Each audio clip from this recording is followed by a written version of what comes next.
Hello नमस्कार मैत्रिणींनो. Good morning. Good morning.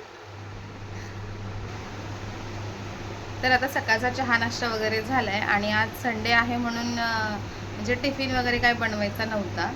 आणि मिस्टर संडे आहे तरी पण ड्युटीवर त्यांना जावंच लागतं संडे असला तरी, तर ते गेले ड्युटीवर.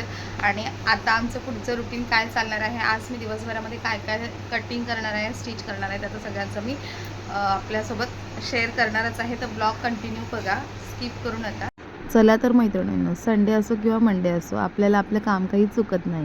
ते काम म्हणजे कोणतं तर स्वयंपाकाचं. ते कोणाला कितीही सुट्ट्या असल्या ना तरी आपल्याला मात्र सुट्टी नसते, आपल्याला रोजच आपली कामंही करायची असतात. तर त्याचप्रमाणे ना आज म्हणजे मिस्टर सकाळी डब्बा वगैरे घेऊन गेले नव्हते, संडे होता म्हणून ते दुपारी लवकर घरी आले आणि त्यांना लगेच जेवायचं होतं म्हणून मग मी लगेच स्वयंपाकाला घेतलं. तर मी आमच्याकडे डाळीचे वडे असतात ना, त्यांना आम्ही वडे म्हणतो आणि बाकीच्या ठिकाणी सांडगे म्हणतात. तर तेच मी आता बनवायला घेतलेले. ते सांडगे बनवले आणि एक नाचणीची भाकरी करायची होती. तर मी स्वयंपाक करायला घेतला आणि स्वयंपाक आता करत आहे. तर कसं आहे ना, आपण म्हणजे आपल्याला सुट्टीही नसतेच आणि असायला पण नको, कारण की आपण जर घरातली सुट्टी घेतली ना, की घरातल्यांचं जेवण, खाणं, पिणं, कपडे वगैरे सगळं थांबून राहील. म्हणून आपल्याला हे आपलं काम हे करायचंच असतं आणि त्याच्यातूनच वेळ काढून जर आपली काय आवड वगैरे जपायची असेल ना, ती पण आपल्याला जपावीच लागते. तर मी आता स्वयंपाक करायला घेतलेला. स्वयंपाक करता करताच म्हटलं मग आता जरा ब्लॉग घेऊया आणि तुमच्यासोबत बोलूया आपण. तर तुम्हीही जर विचार करत असाल ना, की आम्हालाही काहीतरी करायचं आहे आणि आम्हालाही यूट्यूबवर म्हणजे बाकीच्यांचे आम्ही व्हिडिओ बघतो तसे आम्हालाही व्हिडिओ करायचे असं जर तुम्हाला वाटत असेल, पण तुम्हाला जर भीती वाटत असेल ना, तर त्याच्यात काहीच नाही. म्हणजे परफेक्ट माझ्या मैत्रिणींना पण मी सांगते ना, की तुम्ही पण म्हणजे व्हिडिओज करा, ब्लॉगिंग करा, तुमच्याकडे काय आर्ट आहे ते दाखवा आणि करा काहीतरी. म्हणजे आर्ट म्हणजे प्रत्येकीकडे काही कला असेल आणि ती कलाच दाखवली पाहिजे असं नाही. आता प्रत्येकजण ब्लॉगिंग करतं, म्हणजे आपलं जे डेली रुटीन आहे ना ते दाखवत असतं. तर त्याच्यात आहे ना, बाकीच्या अशा आपल्या मैत्रिणी असतात ना, की त्या अशा त्यांना भीती वाटते, की नको आमचं घर छोटंसं आहे किंवा आमच्या घरात व्यवस्थित असं सगळं काही परफेक्ट नाही आहे, व्यवस्थित सगळं काही ठेवलेलं नाही आहे असं वाटत असतं, म्हणून त्या घाबरत असतात. तर बघा हे असे डाळीचे वडे आहेत, म्हणजे ते सांडगे आमच्याकडे वडेच म्हणतात, वड्यांची भाजी असं म्हणतात. तर ते वडे मी आता बनवत आहेत. ते माझ्या सासूबाईने दिले आहेत गावावरून येताना.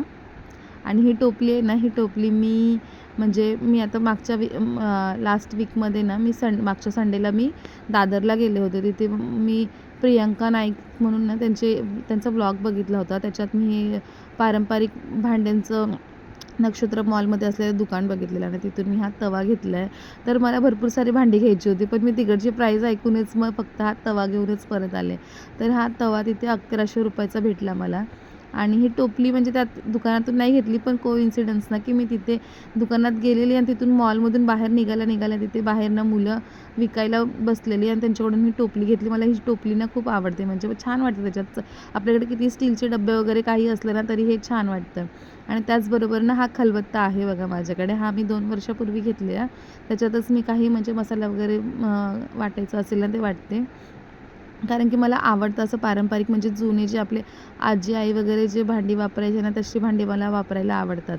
बाकीचे नॉनस्टिकचे वगैरे कितीही भांडे छान छान आले ना तरी पारंपरिक भांड्यांकडे ना माझा जास्त कल असतो. तर मी तिथूनच हा तवा टोपली आणली होती आणि ती छान वाटते, किचनवर ठेवताना पण छान वाटते. काय करायचं मॉडर्न सारखंच, ते आपण थोडंसं पारंपरिक राहिले ना की छान वाटतं. आपली संस्कृती आपणच जपली पाहिजे, म्हणून ते लोकं पुन्हा आता काढतात आणि ते आपण आता वापरलंच पाहिजे असं मला वाटतं. तर टोपली पण सुंदर वाटत होती, माझा खलबत्ताही छान आहे आणि आता माझ्या वड्यांची भाजीही होत आली आहे आणि तोपर्यंतच मग मी बाकीची जी काही कामं आहेत ती करून घेत होते.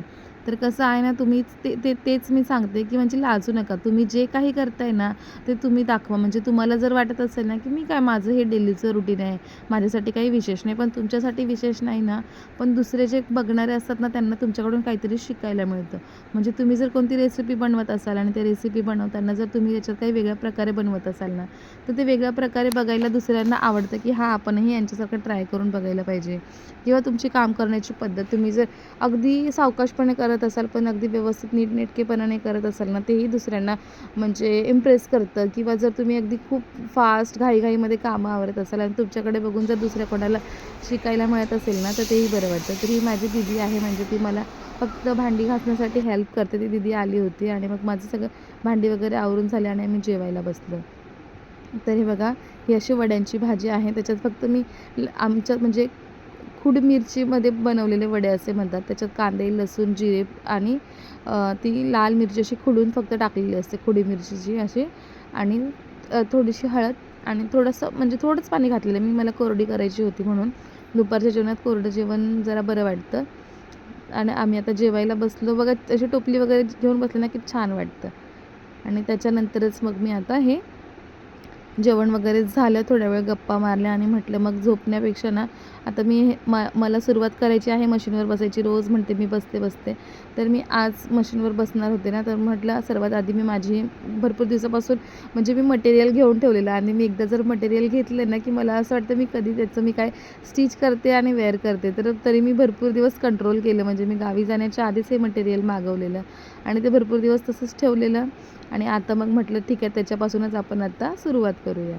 तर मग तीच मी बघत होती की असं जर 4 फोल्डमध्ये ठेवलं ना तर एक बाजू वरच्या साईडला म्हणजे प्रिंट आणि एका साईडची प्रिंट ही खालच्या बाजूला येणार होती. म्हणून मी त्याला इक्वल करून बघत होती आणि त्यानंतरच म्हटलं कुर्ती कटिंग करायला घेते लगेच. तर अशा प्रकारे माझे कामाचं रुटीन हे चालू असतं बघा. म्हणजे दुपारी झोपण्यापेक्षा ना माझा म्हणजे मी काय काम करते ना याच्याकडे जास्त कल असतो. मग आता मी मध्यभागी ना असं व्यवस्थित कापून घेतलं आणि कापून मग नंतर मी असं व्यवस्थित सेट करून घेतलं आहे की दोन्ही साईडची प्रिंट ही एकाच बाजूला यायला पाहिजे. म्हणजे ते असं ते मंदिरासारखं काहीतरी घरासारखं आहेत आणि त्याच्यावरती हत्ती आहेत ना, ते वरच्या बाजूला आले पाहिजे. अशा प्रकारे मी सेट करून घेतलं आणि मग मी असं वरच्या बाजूने ते असं आल्यावरच मग मी कटिंग करायला घेतली. तर मी आता या कुर्तीची कटिंग करत आहे. तर त्यासाठी मी सर्वात आधी शोल्डरचं माप घेणार आहे. शोल्डर घेणार आहे मी 7 इंचावर मार्किंग केली आहे. मुंडा देखील 7 इंचावर मार्किंग करून घेते. अगदी सोप्या पद्धतीने सहज तुम्हाला हे जमेल अशा पद्धतीने मी कुर्तीची कटिंग करत आहे. ए लाईन कुर्तीची 15 इंचावर मार्किंग करून घेतली आहे. 7 इंचाचा शोल्डर, 7 इंचाचा मुंढा, त्यानंतर 15 इंचावर कमरेची उंचीची मार्किंग करून घेतली आहे. त्यानंतर आपलं 36 मापाची कुर्ती आहे म्हणून मी 9.5वर मी मार्किंग करून घेतली आणि 1.5 इंच मार्जिनची घेतले आहेत. आणि कमरघेर आहे आपलं 32. मग मी 8.5ची मार्किंग करून घेतली आहे. थोडंसं लुझिंग पाहिजे असतं आपल्याला, कुर्ती ब्लाऊजसारखी टाईट नसावी म्हणून. आणि 1.5 इंच लुझिंग ठेवून घेतलेलं आहे मार्जिन. आणि त्याला असं व्यवस्थित असं जॉईंट करून घेतलं. आता मुंड्याचा आकार द्यायचा आहे. मुंड्याचा आकार देताना अर्धा इंच आतल्या बाजूला वरच्या बाजूचा आकार देण्यासाठी फ्रंट साईडचा आतल्या बाजूला अर्धा इंच मार्किंग करून 1.25 इंचावर मार्किंग केली. आणि पुढच्या बाजूसाठी जी आपण मुंड्याचा जिथून मार्किंग केली तिथूनच बाहेरच्या बाजूने 1.5 इंचावर मार्किंग करून बाहेरच्या बाजूसाठी अशी मुंड्याची मार्किंग करून घेतली आहे बघा. वरच्या साईडसाठी वेगळी आणि बाहेरच्या साईडसाठी वेगळी अशी मुंड्याची मार्किंग करून घेतली. आणि 3 इंचाचा गळा, हा गळा रुंदी ही 3 इंचाची देत आहे. आणि 7 इंच उंचीचा असा फ्रंटचा गळा. आता तो गळ्याचा आकार कसा द्यायचा हे मी ते नंतर कटिंग म्हणजे स्टिच करतानाच बघणार आहे. व्ही शेपमध्ये गळ्याचा आकार हा देऊन घेते. आणि त्यानंतर ए लाईन कुर्ती असल्यामुळे आपल्याला डायरेक्टली असा घेरमध्ये असा टेप ठेवून त्याची अशी मार्किंग करून घ्यायची आहे. अशा प्रकारे ह्याची जर तुम्हाला स्टिचिंग पण बघायची असेल ना तर मी ती स्टिचिंगही दाखवेल उद्याच्या व्हिडिओमध्ये. आणि जिथपर्यंत खालच्या भागापर्यंत जिथपर्यंत जाते ना तिथपर्यंत आपण अशी ही तिरकस मार्किंग ही करायची आहे. आणि खालच्या बाजूने आपल्याला 4 इंचावर वरच्या बाजूला अशी मार्किंग करून असा गोलाकार आपल्याला घेरचा आकार हा द्यायचा आहे. आता मला कॅमेरा मी तिथे त्या साईडला वळवणं विसरली म्हणून तिथलं काही मला कॅप्चर करता आलं नाही. तर आता आपण कटिंग करायला घेऊया.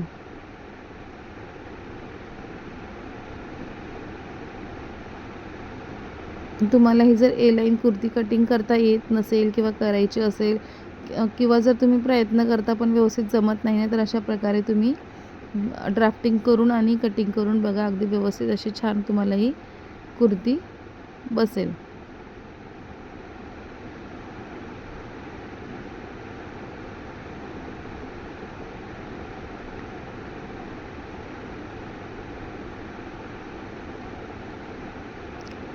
तुम्हाला मी व्हॉईस ओव्हर करताना ना फॅनचा आवाज जास्त येत असेल, पण आता काय आहे ना, नाईलाज आहे, कारण की आता उन्हाळा चालू आहे आणि उन्हाळ्यामध्ये आपण 1 मिनटंसुद्धा आपण फॅनशिवाय राहू शकत नाही आणि आपल्या घरात काही ए सी नाही, म्हणजे आपण फॅन बंद करू आणि ए सीचा चालू करून मग ते ए सीचा आवाज येणार नाही वगैरे, असं ए सी वगैरे काही नाही. आपण फॅनच्या हवेमध्येच राहणारी माणसं आहोत आम्ही.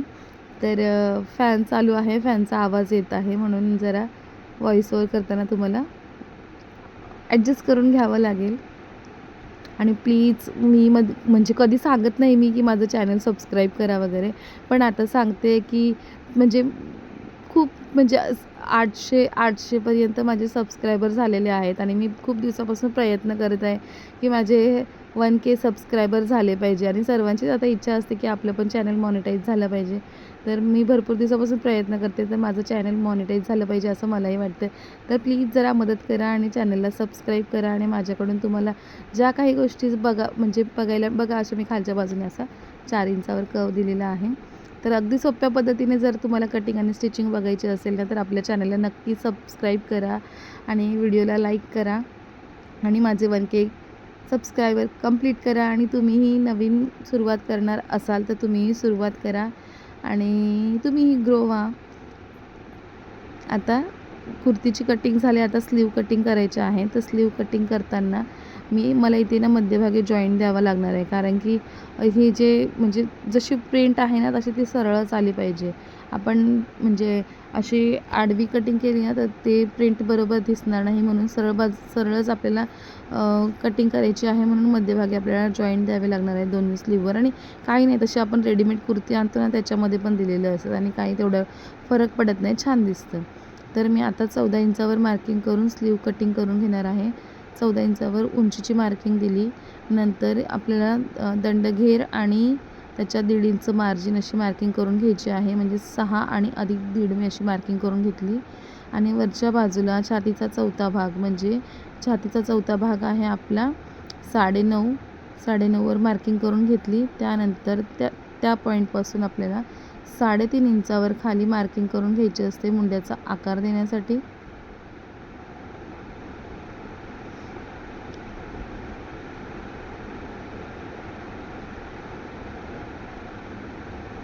अशा प्रकारे मुंड्याचा आकार देण्यासाठी मार्किंग ही करून घ्यायची आणि स्लीवचा कटिंग ही करून घ्यायची अगदी सोप्या पद्धतीने. बघा, कोणतंही काही मेथड वगैरे कशाचीच गरज नाही.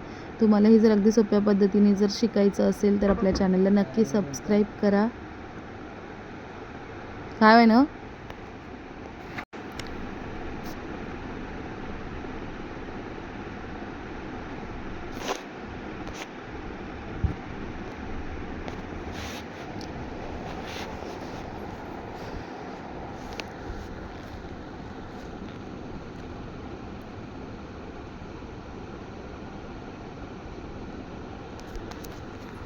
आपल्या स्लीवची कटिंग देखील झालेली आहे.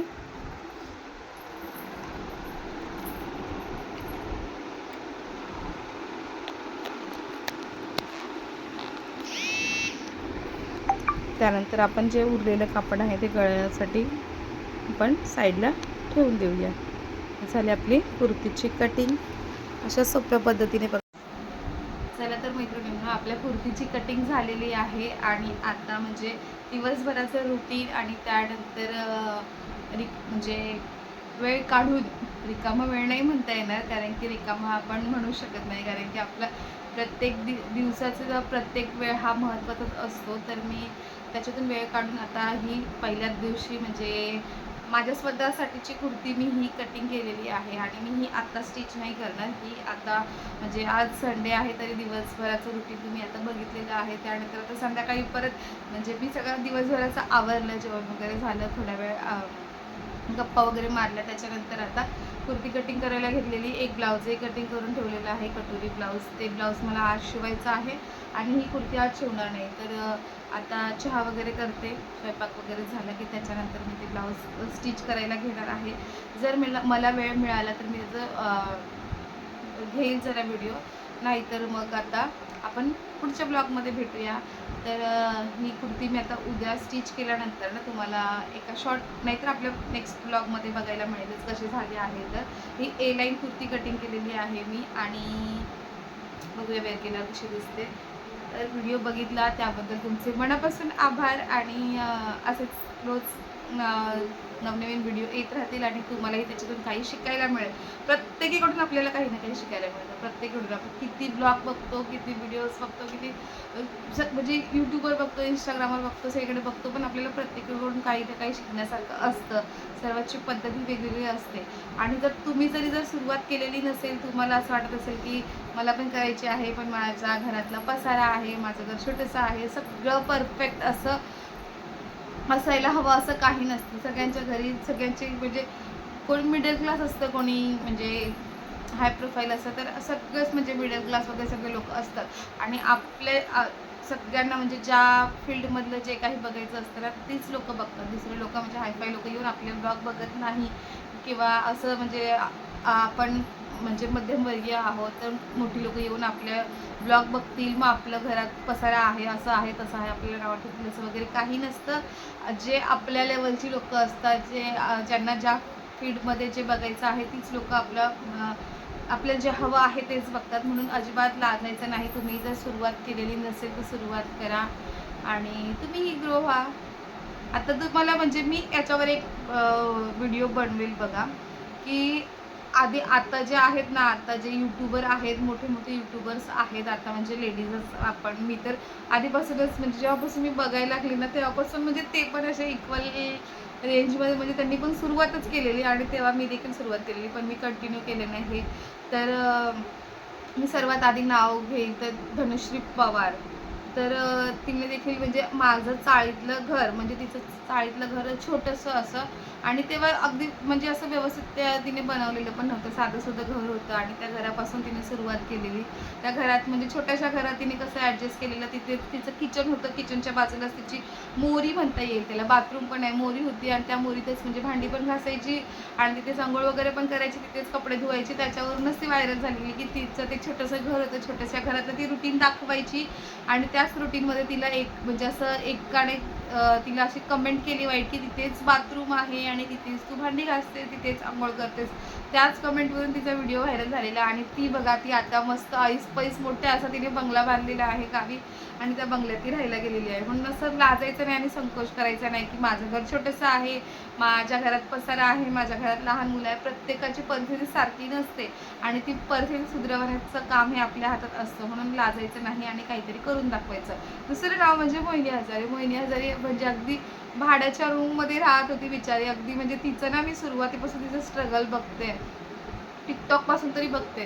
तर ती अगदी म्हणजे भाड्याच्या घरात राहत होती, तिथे काहीच नाही म्हणजे अगदी तर आपण पुढच्या ब्लॉगमध्ये याच्यावर स्पेशली बोलू. म्हणजे माझं जर एकदा बोलणं सुरू झालं ना तर ते बंद होत नाही. तर पुढच्या ब्लॉगमध्ये बोलू. आतासाठी बाय बाय आणि आता पुढच्या ब्लॉगमध्ये भेटूया. चला तर बाय बाय. थँक्यू.